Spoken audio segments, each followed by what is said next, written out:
Oke, kita record ya. Udah teh. Sudah ya? Oh, sudah. Oke, Kang Hisham dan Kang Faris. Nah, di sini ada teman-teman, ada Kang Faris, ada Teh Syasha, ini mungkin ya, ada Kang Yusuf, selamat sore. Ada Kang Hisham, ada Pak Rusnata, selamat sore, Pak. Ada Kang Dava, hai Pak, ada Kang Iip dan Kang Aditya Pratama juga. Selamat sore, selamat kenal semuanya. Mungkin ada beberapa yang baru ketemu sama saya hari ini ya. Oke, sore hari ini kita mau ngebahas ini nih, dari judulnya Tips Laris Manis Jualan Online. Sebenarnya ini disclaimer dulu ya, ini bukan sebuah pengalaman pribadi, tapi justru saya baru dapat nih materinya ini gitu, baru dapat ilmunya. Nah, ingin saya share ke teman-teman di sini. Jadi nanti kalau misalkan teman-teman ada yang punya pengalaman di bidang ini, mau sharing juga boleh banget. Dan ini lebih ke salah satu platform yang mau kita bahas di sini adalah Shopee. Nah, siapa sih yang nggak kenal Shopee? Kayaknya semua pasti sudah pernah nyobain ya belanja di Shopee gitu. Kemudian sebenarnya apa sih yang melatar belakangi si Shopee ini naik banget gitu? Kalau misalkan teman-teman perhatikan, Shopee ini yang pakai banyak banget. Kemudian iklannya bertebaran di mana-mana gitu. Dan sepertinya hampir setiap orang di handphone mereka itu punya aplikasi Shopee. Nah, ini ada data dari namanya itu Indonesian E-commerce Associate dan We Are Social. Jadi menurut mereka hasil dari survei mereka gitu, di Indonesia ini untuk belanja daring atau belanja online itu mengalami peningkatan sebanyak 25% hingga 30% dari sebelumnya. Kebayang nggak sih kemarin kita yang sempat apa ya istilahnya ya, sempat galau gitu, sempat uring-uringan gitu. Aduh, ini pandemi ini gitu, ekonomi menurun nih gitu. Tapi di sisi lain ternyata ada yang meningkat justru gitu, si belanja online ini justru meningkat. Nah, kalau menurut si Idea and We Are Social ini katanya peningkatan di Indonesia itu mencapai 25% sampai dengan 30%. Kemudian kalau menurut Kementerian Koperasi dan UMKM hampir sama nih. Mereka juga menyatakan ini datanya 2021 ini selama pandemi ini peningkatan belanja online di Indonesia itu meningkat 26% atau mencapai 3,1 juta transaksi. Kebayang ya teman-teman ya gitu, 3,1 juta transaksi peningkatannya gitu yang kemarin kita mungkin untuk sebagian orang memang si dampak pandemi ini memang kerasa banget, ekonominya mereka drop gitu, kemudian mereka nggak bisa jualan karena mereka harus apa ya istilahnya berjualannya atau mencari nafkahnya itu masih secara offline, yang mereka harus keluar, harus ketemu langsung dengan customer. Mungkin beberapa dari saudara-saudara kita masih harus melakukan hal itu gitu. Tapi di sisi lain ketika kita masuk ke belanja online ini ternyata peningkatannya cukup signifikan gitu, yang kita kayaknya aduh pendapatan menurun nih gitu, tapi di sisi lain kok penjualan online ini malah makin meningkat gitu. Nah, ini adalah sebuah temuan yang cukup mengejutkan juga gitu. Dan ini terjadi dengan diri saya sendiri sih pribadi gitu ya, secara pribadi. Selama pandemi ini hobi baru saya adalah buka Shopee gitu, terus masukin ke keranjang, walaupun nggak di check out juga sih ya gitu, tapi kayak hobi baru aja gitu, milih-milih barang di Shopee terus dimasukin ke keranjang gitu, entah kapan nanti itu di check out gitu, kayak dikoleksi dulu aja gitu.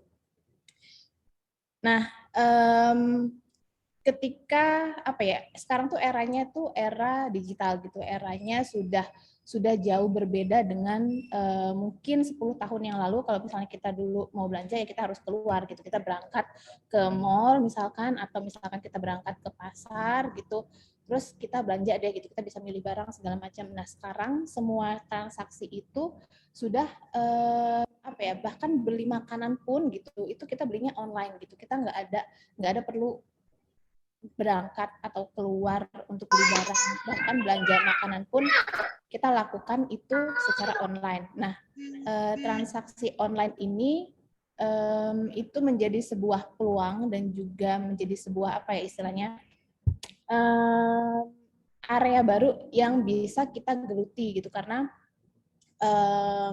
nggak jarang gitu, bahkan di daerah-daerah yang menurut kita mungkin dia tempatnya itu atau areanya itu di pelosok gitu, atau kayaknya jangkauan untuk sinyal kayaknya kita susah gitu, tapi ternyata sekarang enggak gitu. Mereka juga sudah cukup aktif belanja online. Nah, ini menjadi sebuah peluang baru untuk kita, gimana caranya kita bisa menjual barang kita, bahkan areanya, cakupan areanya itu bisa lebih luas gitu. Kalau misalkan kita buka toko di mall, ya paling kita cuma bisa menjangkau orang-orang yang bisa datang ke toko atau ke mall gitu. Tapi kalau dengan online, bahkan orang yang ada dari Sabang sampai Merauke gitu, itu tuh bisa kita jangkau dengan dengan digital ini, era digital ini. Nah, gimana sih gitu cara masuknya, atau apa ya kira-kira yang perlu saya ketahui kalau misalkan saya pengen terjun ke online shop gitu, saya pengen coba jualan, kemudian kira-kira hal pertama yang harus saya lakukan apa gitu. Kalau menurut saya hal pertama yang harus kita tahu itu adalah kira-kira di online itu ada medianya apa aja sih gitu, tokonya ada apa aja sih yang bisa kita manfaatkan.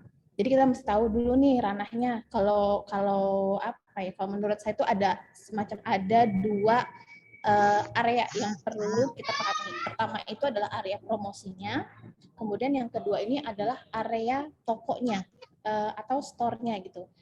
Karena biasanya kalau misalkan kita jualan langsung kita masuk ke store-nya atau marketplace-nya, kalau misalkan kita jualan bukan produk yang umum gitu ya, yang kita produknya unik gitu, kemudian dari segi kata kunci juga itu nggak banyak yang cari gitu, terus kita bukan produk-produk umum itu bisa jadi contohnya seperti kayak masker kan itu produknya umum ya, apalagi di era pandemi sekarang ini, siapa sih yang nggak butuh masker gitu? Itu masker tuh udah seperti jadi kebutuhan primer bisa jadi saat ini gitu. Nah, kalau masker itu kan mungkin akan banyak peluangnya orang untuk ketik kata kunci masker di marketplace gitu.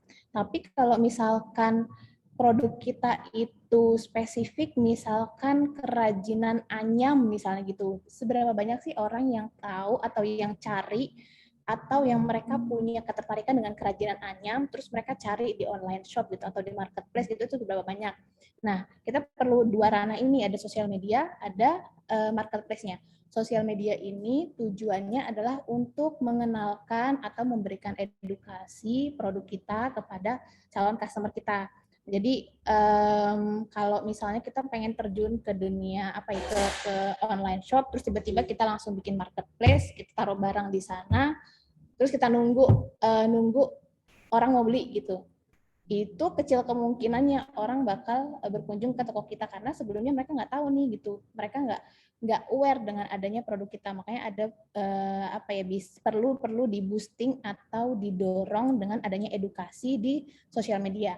Nah, sosial media biasanya apa sih yang dipakai? Kalau yang umum biasanya dipakai oleh masyarakat kita tuh Facebook sudah pasti gitu kan ya. Facebook itu jadi salah satu sosial media terbesar yang digunakan di Indonesia. Kemudian Instagram gitu, apalagi Instagram itu sekarang nggak cuma bisa posting dan story, tapi juga bisa reels gitu, kayak TikTok gitu ya, kayak TikTok. Terus ada Twitter juga, ada Pinterest juga. Tambahan lagi tadi ada TikTok di sini. Nah, dari masing-masing sosial media ini mereka sama sosial media, tapi peruntukannya itu kita bisa petakan atau kita pisahkan sendiri-sendiri. Misalkan Facebook itu nanti targetnya apa kalau pakai Facebook, kalau pakai Instagram targetnya apa gitu. Nanti ada semacam ada panduannya sendiri. Nah, kemudian kalau dari segi marketplace-nya apa nih yang ada gitu, yang umum atau banyak digunakan di Indonesia, kita perlu tahu gitu. Kalau yang sekarang mungkin yang umum-umum ini ada di 5 ini mungkin ya gitu. Kalau misalkan ada tambahan boleh ditambahkan sama teman-teman. Ada Shopee, ada Tokopedia, Bukalapak, Blibli, Lazada gitu. Terus apalagi ya? Ada lah ya, ada banyak ya gitu yang bisa kita pakai gitu. Dan ini ketika kita memilih marketplace ini nanti itu bisa disesuaikan dengan produk kita. Oh, ada ini juga apa namanya? JDID. Biasanya kalau di JDID itu terkenal dengan elektronik. Biasanya kalau nyari-nyari soal elektronik, nyarinya di JDID. Nah, ini kita perlu tahu dulu funnel-nya ini maksudnya adalah kira-kira kita bisa membuka corongnya sampai si customer itu beli itu medianya apa, kemudian cara promosinya seperti apa. Nah, kemudian tadi ada ini soal sosial media ya, ada platformnya itu ada Facebook, kemudian ada Twitter, ada Instagram, ada Pinterest, ada juga TikTok, ada lagi tambahannya itu ada WhatsApp gitu. Nah, dari masing-masing platform ini kalau misalkan kita perhatikan, mereka ini punya target atau goals yang dicapai itu beda-beda. Misalkan kalau kita punya Facebook gitu, di Facebook itu biasanya orang itu akan menulis itu cukup panjang. Nah, si Facebook ini bisa kita jadikan media untuk mengedukasi si customer kita. Kemudian kalau di Twitter kalau misalkan ada startup atau bisnis gitu, mereka menggunakan Twitter, biasanya mereka nggak gunakan Twitter untuk memajang produknya sih. Biasanya itu ya untuk entertain gitu. Mereka hanya sekedar kayak nulis cuitan satu paragraf atau satu kalimat gitu yang itu tujuannya sebenarnya adalah untuk awareness kepada customer mereka bahwa ada produk saya nih di pasaran gitu, bahwa saya eksis di pasaran gitu. Kemudian kalau Instagram, nah, Instagram ini tujuannya adalah untuk menginspirasi. Biasanya juga Instagram itu bisa kita jadikan sebagai katalog produk-produk kita. Biasanya kita bisa pajang di sana juga. Ada juga Pinterest nih, kalau misalkan teman-teman yang aktif di Pinterest ini biasanya orang itu berkunjung ke Pinterest, termasuk dengan saya gitu. Saya masuk ke Pinterest itu untuk cari inspirasi gitu. Misalkan saya mau bikin kemasan apa gitu, saya cari di Pinterest kemasan menarik untuk produk apa misalnya gitu. Terus ada juga nih sekarang TikTok gitu. TikTok ini terbilang baru masuk apa ya, sosial media baru gitu, terbaru, tapi secara peningkatan pengguna dan reach-nya ini dia cukup melesat gitu, cukup cukup peningkatannya itu cukup signifikan gitu, dan sekarang itu udah nggak jarang lagi orang menggunakan TikTok itu untuk jualan. Bahkan sekarang kalau ada influencer, mereka kalau misalkan menerima endorse, itu biasanya postingnya di TikTok juga, udah diposting di TikTok, terus ntar di repost lagi di Instagram gitu. Nah, ini beberapa platform sosial media yang bisa kita manfaatkan sesuai dengan goals-nya masing-masing dari jenis-jenis si sosial media ini. Gitu. Nah, sekarang kita mulai masuk nih ke online shop. Pernah nggak sih teman-teman di sini gitu apa ya, berpikiran, wah saya pengen buka online shop aja deh gitu. Pertama dari segi modal, ya modalnya cukup ringan lah gitu dibandingkan harus buka offline store. Kalau buka offline store itu saya harus punya modal untuk sewa tempatnya, misalnya gitu, sewa lapaknya. Kemudian belum lagi nanti harus ada yang jaganya, misalkan gitu. Terus nanti belum lagi untuk dekorasi ruangannya, modalnya cukup besar. Nah, kalau online shop ini ya modal kita bisa aja gadget gitu. Kalau misalkan ada modal uang, mungkin kita bisa pakai modal uang itu untuk produksi barang sendiri. Tapi kalau misalkan nggak ada, kita bisa bisa bisa reseller atau menjualkan produk orang lain di platform kita, itu banyak banget gitu ya. Ini ada contoh sih sebenarnya, ini menarik juga si online shop ini, dia sudah cukup lama. Kalau teman-teman ada teman-teman cewek di sini mungkin ada yang familiar gitu ya dengan ini. Coba ya kita lihat ini apa sih sebenarnya.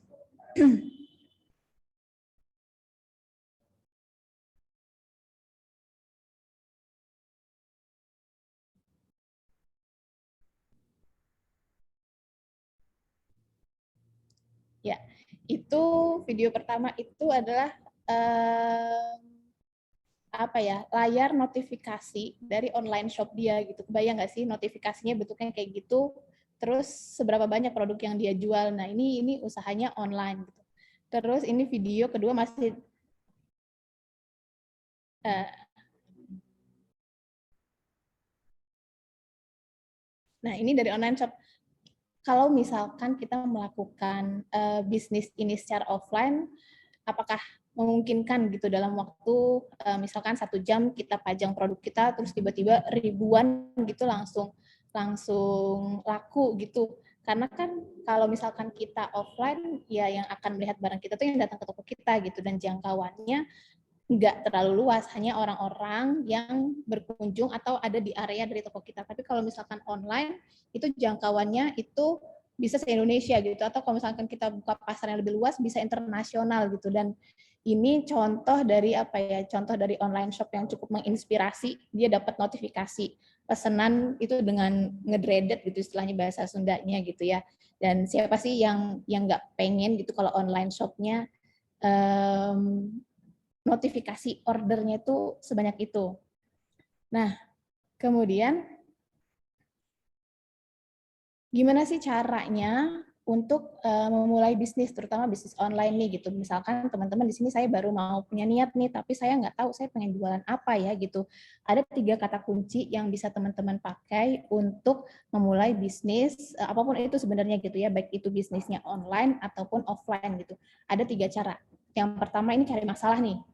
Tapi cari masalah itu bukan artinya cari keributan gitu ya. Cari masalah itu kita lihat di lapangan kira-kira masyarakat atau lingkungan kita itu ada permasalahan apa sih yang sedang dihadapi. Nah, si masalah ini bisa kita jadikan peluang dengan cara kita menyediakan solusi atau istilahnya jalan keluarnya, produknya untuk menyelesaikan masalah itu. Itu yang pertama. Kemudian yang kedua, bisa dari cari hobi. Cari hobi itu artinya adalah di luaran sana ada berapa banyak jenis hobi sih gitu kan. Ada sekarang tuh orang lagi rame sepeda gitu ya, terus itu adalah hobi-hobi orang sepeda misalnya gitu, bersepeda. Terus ada juga hobinya dia di komputer misalnya gitu, atau orang-orang yang senang banget main game. Nah, biasanya kalau orang-orang yang main game itu mereka mendesain tempat dia atau meja game dia itu tuh dengan aksesoris yang kalau kita bilang murah enggak gitu. Itu cukup apa ya? Cukup tinggi lah gitu harganya untuk membiayai sebuah hobi gitu. Mereka beli layarnya yang bagus, beli kursinya yang bagus, mejanya yang bagus gitu. Terus ada juga yang hobinya tuh otomotif. Biasanya kalau otomotif itu mereka suka dengan modifikasi kendaraannya. Atau cara yang ketiga adalah kita cari produk.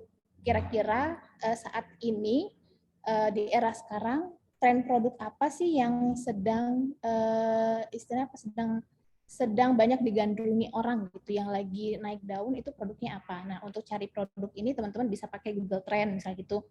Melihat di situ tren di situ kata kunci yang paling banyak dicari orang itu apa sih? Misalkan oh, sekarang tuh trennya tuh hijab misalnya gitu, atau pasmina, atau tadi masker gitu, itu bisa dicari itu produknya.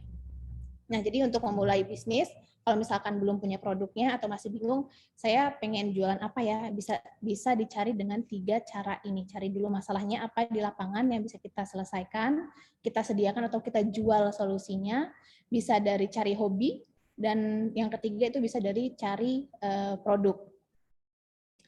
Nah, ketika kita memutuskan untuk berjualan online, kira-kira apa aja yang perlu kita perhatikan gitu. Di sini kalau dari ilmu saya yang dapetin nih gitu, yang saya dapetin ada 6 pilar untuk berjualan secara online. Apa aja kira-kira? Yang pertama ini adalah perhatikan poin dari produk yang mau kita jual. Jadi kita mesti tahu, kalau misalkan saya udah tahu nih produknya ini gitu, saya mesti tahu kualitas dari produk saya kayak gimana. Terus nanti kepercayaan konsumen terhadap produk saya itu gimana nih cara ngebangunnya gitu. Kemudian manfaat dari produknya seperti apa. Nah, untuk bisa menyampaikan manfaat produk sehingga membentuk kepercayaan konsumen, itu biasanya kita butuh sosial media atau butuh edukasi. Tadi kita bisa pakai sosial media yang kita pakai.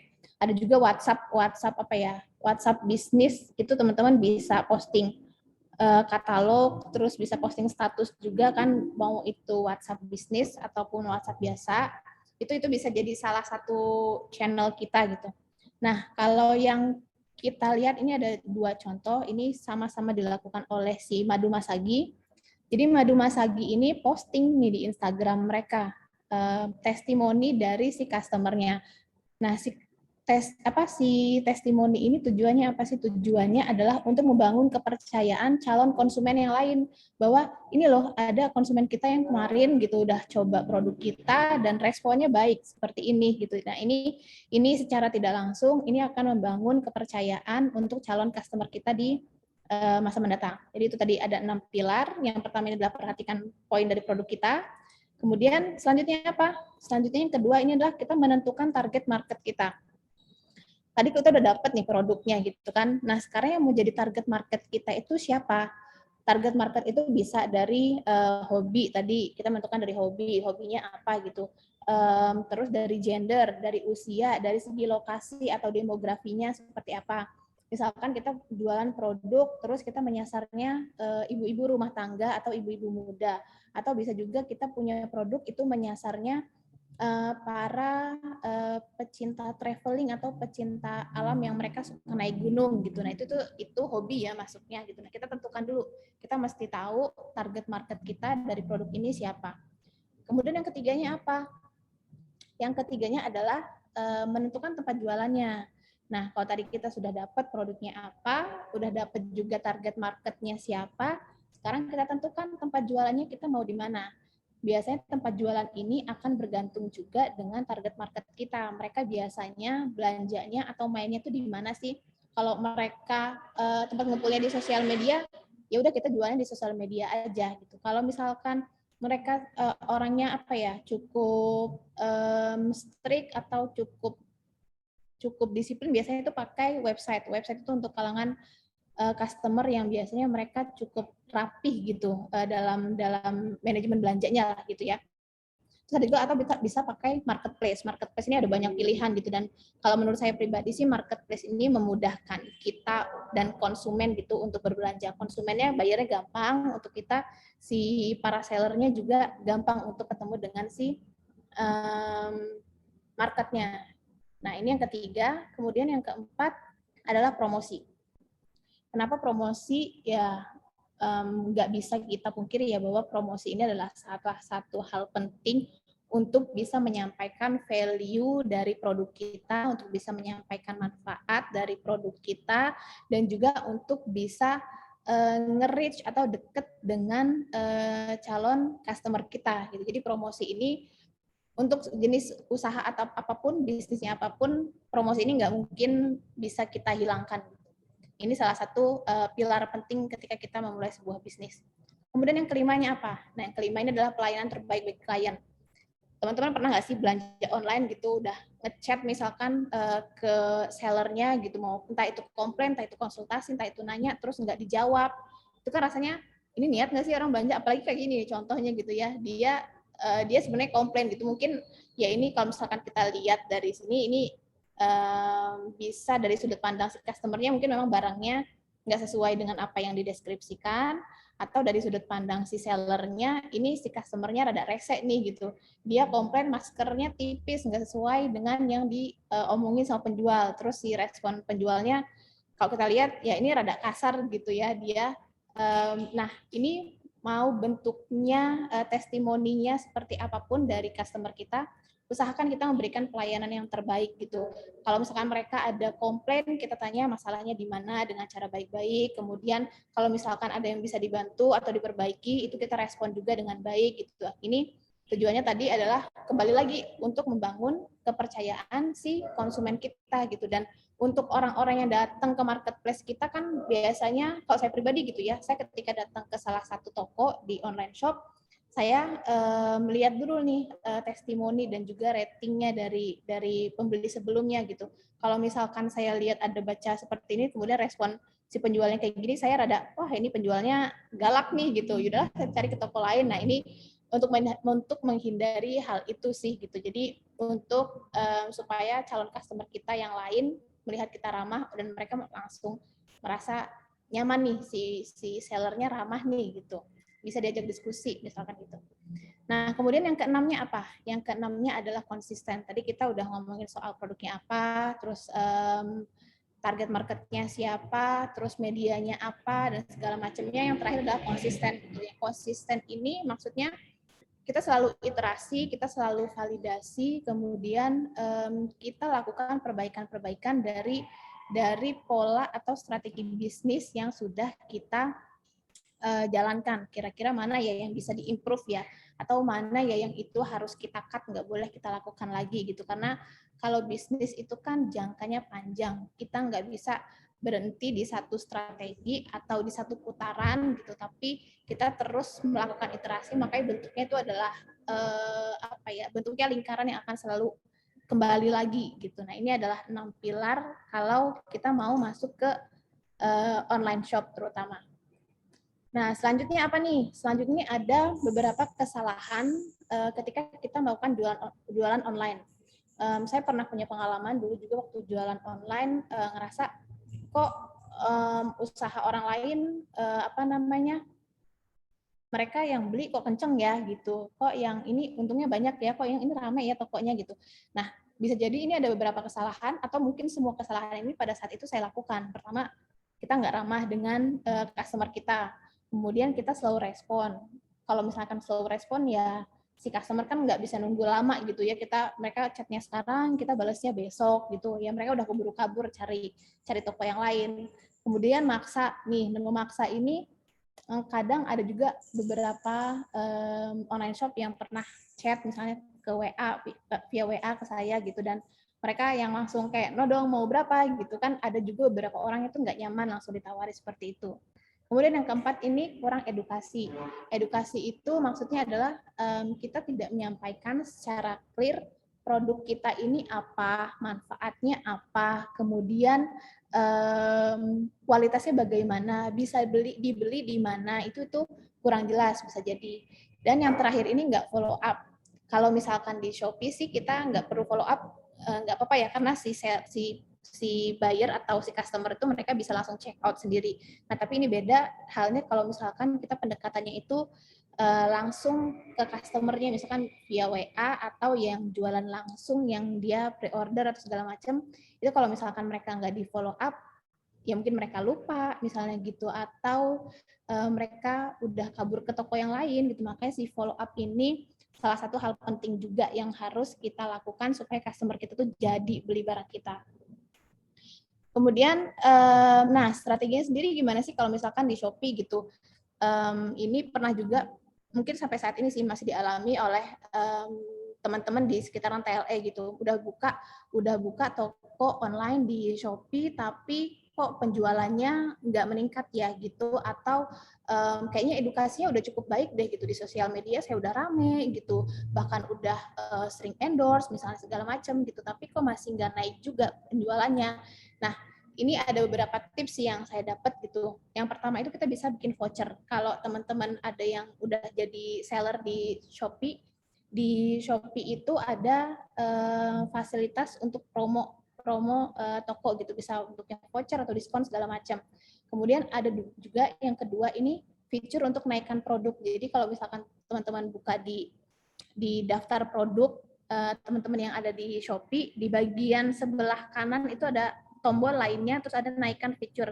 Nah, si naikkan fitur ini, fitur naikkan produk maksudnya, itu bisa nge-up produk kita. Dan si fitur ini tuh bisa kita buat setiap jam gitu. Itu kita nggak harus misalkan seminggu sekali, tapi itu bisa setiap jam kita lakukan itu. Dan ini cukup efektif sih katanya gitu ya untuk menaikkan produk kita. Kemudian yang ketiga ini tipsnya adalah pasang harga yang pas, nggak ada receh buat kembalian ya. Kalau di Shopee sih sebenarnya nggak perlu ada kembalian ya, karena kan si customer mereka bayar sesuai dengan tagihan yang ada di situ. Kita nggak perlu repot-repot untuk kasih kembalian sebenarnya. Yang keempat itu ada kasih variasi produk.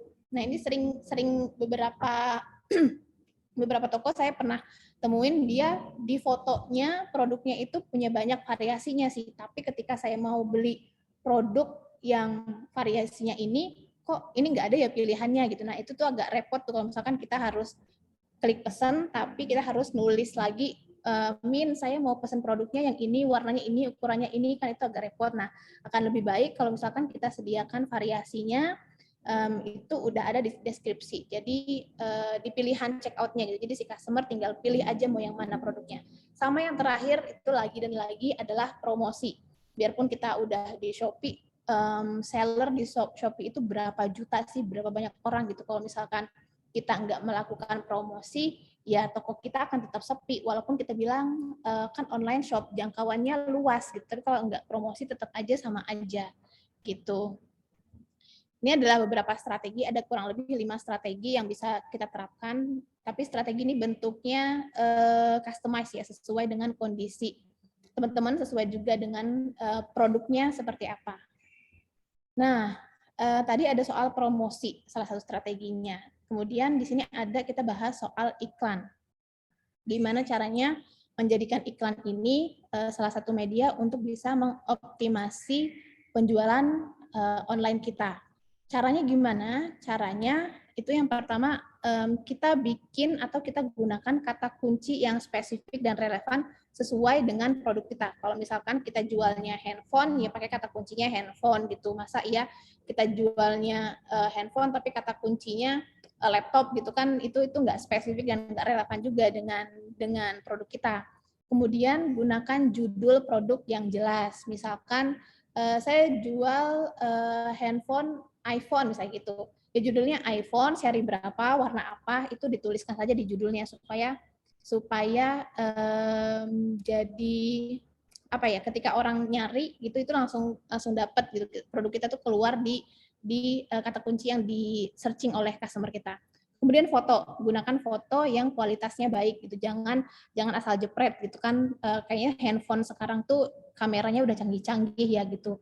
Ketika kita mau mengupload foto produk kita, usahakan fotonya itu jelas itu dalam artian dari segi pencahayaan, kemudian pengambilannya itu bisa mendeskripsikan bentuk asli si produknya, terus juga nggak ngeblur, resolusinya bagus.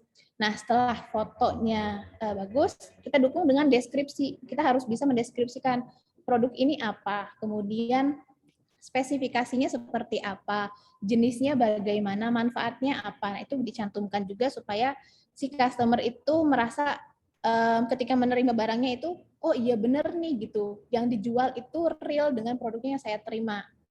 Nah, kemudian ini penting juga nih, yang kelima, ada ulasan pelanggan. Kalau kita jualan online itu ini kayak jadi apa ya, jadi modal kita gitu, modal kita ketika kita mendapatkan ulasan, atau kalau misalkan di Shopee itu biasanya bintang gitu ya, bintang 5 gitu. Nah, itu jadi modal kita untuk membangun kepercayaan ke calon customer kita, calon konsumen kita selanjutnya. Kalau misalkan teman-teman sering belanja di Shopee, ada kadang tuh ya orang ngasih bintang 1, terus si sellernya suka follow up, halo Kak, ada yang bisa dibantu, kenapa kasih bintang 1, ada yang bisa kita, maksudnya bisa kita perbaiki, segala macam. Itu karena ya bintang 1 itu kayak rating buruk banget gitu, ini ada apa nih gitu, jangan-jangan memang pelayanan kita buruk, atau ada orang yang ingin menjatuhkan. Itu kalau bintang 1 itu jadi ancaman buat seller di itu ya, di online shop. Kemudian ada evaluasi. Nah, evaluasi ini tadi kita bisa evaluasi dari strategi bisnis kita. Misalkan dari segi iklannya itu kita kayak gimana. Kemarin kita pakai foto ini ngefek nggak nih untuk iklan kita yang ini gitu. Kalau misalkan kemarin kita deskripsinya gini, gimana efeknya, kita lakukan evaluasi. Dan yang terakhir ini ada salah satu tips sebenarnya untuk mengiklankan produk kita, terutama untuk sosial media, itu kita bikin variasi iklan. Biasanya dulu yang pernah kita lakukan juga ya, misalkan saya jualan buku, ya udah satu poster itu yang saya up atau di boosting. Nah, kalau mau lebih efektif, kita bikin beberapa iklan, kemudian beberapa iklan ini kita beda-bedakan. Bedakan itu dari segi fotonya, dari deskripsinya kita bedakan, sama juga dari target marketnya yang mau dicapai itu. Kalau untuk produk ini saya mau coba marketnya, segmentasinya ini deh gitu. Terus untuk yang iklan atau foto satunya lagi segmentasinya ini. Nah, nanti kita akan lihat nih perbandingannya pada saat evaluasi. Oh, ternyata dengan foto seperti ini, deskripsi seperti ini, dan juga segmen pasar seperti ini yang paling efektif. Nah, itu bisa kita jadikan template untuk promosi kita atau iklan kita di produk-produk kita yang selanjutnya. Itu. Nah, ini tadi ada soal optimasi penjualan dengan promo ya. Kalau di Shopee itu ada satu feature itu promosi, kalau nggak salah ya, ada promosi gitu. Nah, di isinya itu ada beberapa fasilitas promosi yang bisa teman-teman gunakan. Dan ini gratis, setahu saya ini gratis. Ini ada promo Shopee, kemudian ada flash sale. Kalau nggak salah, kalau untuk flash sale itu si Shopee-nya yang akan memilih gitu. Ada kan kalau kita buka Shopee ada menu flash sale gitu kan ya. Itu biasanya sih disortir sama mereka. Terus ada promo voucher juga. Nah, kalau misalkan untuk yang bagian atas ini biasanya agak susah nih, apalagi untuk kita-kita yang masih terbilang penjual baru atau toko baru di Shopee. Agak susah gitu karena biasanya ada syaratnya mereka harus sudah star seller dulu, udah mencapai penjualan berapa gitu, itu baru bisa masuk ke promo Shopee-nya gitu. Tapi ini ada juga promo yang toko, yang kita sendiri, kita nggak perlu ikut apa namanya kayak semacam audisinya Shopee gitu, tapi kita bisa lakukan promosi sendiri di toko kita. Nah ini gratis ini. Ada voucher toko, kita bisa bikin voucher toko untuk khusus untuk kita toko kita sendiri. Ada promo, kemudian ada flash sale toko. Nah ini yang sering dipakai sih sama kita gitu kalau misalkan kita jualan buku. Ini ada flash sale. Kalau misalkan kita flash sale ini bisa kita ambil momentum misalkan hari-hari kebesaran misalnya gitu, kayak Ramadan kan itu suka banyak ya promo-promo. Nah, ini kita bisa pakai fasilitas ini dan ini gratis. Kalau misalkan teman-teman manage ini dengan baik, ini bisa ngebantu banget untuk nge-up penjualan kita di Shopee ini. Kalau untuk yang feature ini pernah juga kita pakai di TLE, karena kebetulan di TLE ada toko TLE gitu ya, ada produk-produk dari teman-teman TLE yang kita jual di sini, dan kita coba waktu itu pernah pakai fitur ini dan cukup membantu dan biayanya gratis gitu. Kemudian kalau misalkan kita mau jualan di Shopee nih, apakah harus harganya murah gitu ya? Karena kalau misalkan kita lihat di Shopee itu banjir banget dengan produk-produk yang harga murah gitu. Harganya cukup apa ya?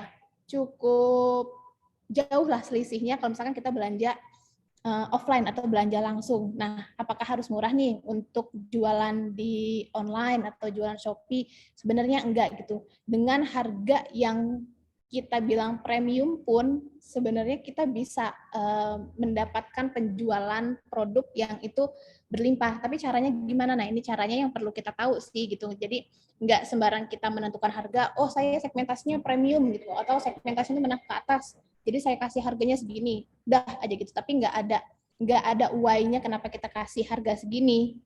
Nah, ini kita bisa sikapi dengan beberapa tips. Yang pertama itu, kalau kita jualan produk kemasannya menarik, otomatis secara branding atau image dari produk itu, oh iya produknya bagus ya gitu, wajar kalau misalkan harganya mahal gitu. Nah, itu dari segi kemasan. Kemudian dari branding juga, branding di sosial media itu jadi hal penting juga nih gitu, karena kalau di Shopee kan itu persaingan harganya cukup keras lah kita bilang ya teman-teman ya gitu. Tadi kan harganya pada banting-banting harga gitu. Nah, ini kita bisa bantu dengan branding di sosial media kita. Kita di sosial media kita perlihatkan, kita bangun image-nya bahwa memang produk kita ini bagus gitu, produk kita berkualitas, produk kita aman segala macam. Nah, branding itu kita bangun di sosial media supaya orang tuh nggak ragu untuk beli barang kita dengan harga yang beda dari orang lain. Kemudian yang ketiga bisa juga pakai website. Nah, website ini bisa dijadikan blog untuk jadi referensi untuk pelanggan kita. Kalau misalkan mereka hobinya baca, pengen tahu lebih dalam dari produk ini, itu bisa kita pakai nih si website ini. Yang keempat ada juga review dan testimoni. Nah, ini tadi salah satu hal penting ya kalau untuk seller di online shop apapun marketplace-nya, review dan testimoni ini sangat penting gitu. Kemudian yang kelima ada kolaborasi dengan produk yang lain. Jadi produk kita sebenarnya produknya biasa sih gitu. Kalau misalkan kita tiba-tiba kasih harga tinggi, ya orang mikir juga gitu ya, kenapa kok produknya biasa kok harganya tinggi. Nah, kita bisa strategikan dengan kolaborasi dengan produk-produk yang lain untuk bisa nge-up image dari produk kita, bahwa produk kita ini memang kualitasnya premium gitu, sehingga kita bisa pasang harganya lebih tinggi daripada yang lain. Terus ada juga strategi yang selanjutnya adalah produk edisi terbatas. Kan sering ya kita kalau misalkan ada beberapa brand, misalkan mereka tuh ngeluarin produknya tuh edisi terbatas, ya misalkan cuma edisi lebaran misalnya gitu. Jadi harganya harganya bisa kita, istilahnya bisa kita mainin, kita bisa bikin buat agak lebih tinggi karena ini bukan produk atau yang dia terus-terusan ada, karena edisinya cuma terbatas, itu bisa jadi salah satu strateginya. Terus kita kasih bonus juga. Jadi kalau misalkan kita punya harga produk tuh mahal gitu, tapi gimana caranya supaya customer itu nggak ngerasa, wah ini kemahalan gitu. Kita bisa bantu nge-up dengan kita kasih bonus. Bonusnya sih yang nggak harus yang beli satu gratis satu gitu juga enggak sih gitu. Kadang customer itu kayak cuman dikasih bonus stiker gitu atau dikasih bonus paper bag, itu tuh mereka juga kadang senang gitu, ngerasa bahwa oh iya ini produknya bagus ya, premium ya, dikasih paper bag-nya beda gitu. Nah, yang terakhir ini adalah rating toko. Kalau misalkan rating toko kita udah cukup tinggi, terus kita kasih, maksudnya barang-barang kita harganya tinggi, ya orang nggak ragu gitu, karena si toko ini ternyata sudah dipercaya oleh lebih banyak pelanggan dan dia punya rating yang cukup baik juga. Nah, itu ini tadi istilahnya apa ya, strategi atau ya strategi lah yang bisa kita bilang kalau misalkan produk kita itu ternyata harganya cukup mahal atau premium gitu. Ini strategi ini bisa membangun kepercayaan konsumen terhadap produk kita. Selanjutnya ini nih ada kemasan menarik tadi ya, salah satunya adalah kemasan menarik, gimana caranya kita mengemas produk kita itu nggak biasa gitu, jadi bisa memperlihatkan bahwa produk kita itu kualitasnya baik. Terus tadi ada kolaborasi dengan produk, ini mungkin kalau teman-teman pernah lihat produk ini, dia ada produk makanan tapi kolaborasinya dengan dengan kosmetik gitu. Terus ini yang salah satu yang dilakukan oleh teman-teman kita di TLS sih, ini ada Fruitifers gitu. Fruitifers kemarin mereka ada kolaborasi dengan salah satu brand di Bali, kalau nggak salah itu mereka produknya vanilla, dan kolaborasi di produk ini tujuannya adalah untuk membangun branding dari masing-masing bisnis. Dari Fruitifers-nya mereka nge-branding di Bali, kemudian produk yang Bali mereka nge-branding produk mereka di sini supaya bisa dikenal lebih luas lagi. Itu ada lagi nggak ya? Nah, kurang lebih seperti itu teman-teman yang bisa di-share tentang apa ya, strategi gimana sih caranya supaya jualan online kita bisa laris manis gitu.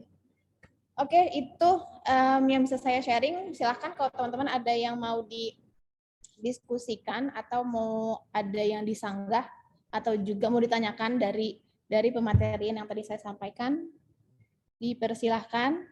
Di sini ada yang ini nggak punya online shop nggak, teman-teman? Atau belum pernah punya. ngejalanin? Oh, belum punya. Masih manual, Bu. Oh, masih manual. Produknya apa, Pak? Produknya saya beternak lebah madu, Bu. Oh, beternak lebah madu. Yang dijual madunya, bisnisnya di madunya. Ya hasil itu apa? Hasil dari lebah itu ada madu, ada propolis, pollen. Wah, Itu keren. diantaranya. Oke, ini ada dari Kang Dava nanya, Pak, katanya itu di daerah mana, Pak, katanya? Ciwidey, Bu. Oh, di daerah Ciwidey. Di Ciwidey, Kang Dava. Kang Dava ini punya bisnis juga nih, jangan-jangan. Kalau saya baru ini sih, baru mulai ngerintis tahun lalu. Bisnisnya itu minyak cengkeh. Itu baru produk buatan tentang sendiri, belum sempat dimasukin ke BPO. Udah sempat jalan juga lewat marketplace gitu, lewat Tokopedia. Tapi masih kurang optimal sih.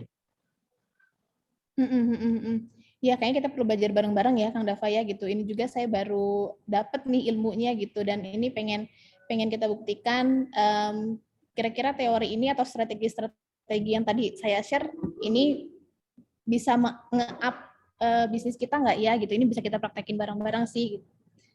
Oke, gimana teman-teman? Ada yang mau ditanyakan atau didiskusikan mungkin? Kalau Pak Rusnata itu penjualannya langsung ketemu customer, Pak? Atau cara jualannya gimana biasanya, Pak? Jualannya hanya dengan teman-teman aja, Bu. Jadi belum bisa banyak, Bu. Oh iya, Lewat oke oke grup oke. WA aja sama Di Facebook. grup WA aja. Sama Facebook. Nah, itu sebenarnya Pak Arus sudah melakukan online shop sih gitu, menggunakan atau memanfaatkan Facebook-nya untuk berjualan. Tinggal mungkin nanti kita perbaiki dari apa ya strateginya, terus dari supply-nya, produknya gitu, barangnya supaya selalu ada ketika orang butuh kita udah siap sedia untuk stoknya gitu. Ya, ya, ya, ya. Oke, ini Terima kasih kalau Bu Yeti ya. iya, sama-sama Pak. Nanti kalau misalkan mau diskusi lebih lanjut, kita terbuka banget sih ya gitu. Apa yang bisa kita bantu juga untuk meningkatkan bisnisnya Pak Rus juga kita siap insya Allah. Makasih. Sama-sama. Oke, ada lagi mungkin dari teman-teman yang lain? Ada yang mau sharing dari pengalamannya? Oke, kalau misalkan nggak ada, mungkin cukup ya untuk sesi diskusinya hari ini. Kalau ada sesuatu yang ingin didiskusikan atau misalkan nanti baru keingetan, oh saya tadi pengen nanya ini, boleh itu disampaikan di Instagramnya di Local Enablers, boleh via chat ataupun via DM gitu, atau di komennya itu boleh, nanti insya Allah kita akan balas gitu ya. Baik, terima kasih teman-teman semuanya untuk waktunya sudah menyediakan hadir sore hari ini. Mudah-mudahan apa yang tadi disampaikan itu bermanfaat untuk kita semua dan juga bisa membantu mengakselerasi usaha kita masing-masing. Begitu kurang lebih. Terima kasih sekali lagi. Saya tutup. Wassalamualaikum warahmatullahi wabarakatuh. Waalaikumsalam warahmatullahi wabarakatuh. Terima kasih. Ya, terima kasih. Sehat-sehat Pak Rusnata. Sehat-sehat semua Alhamdulillah sehat teman-teman. Bu. Ya. Iya Pak. Sukses ya Pak bisnis madunya Pak. Ya, amin amin Bu. Terima kasih. Amin.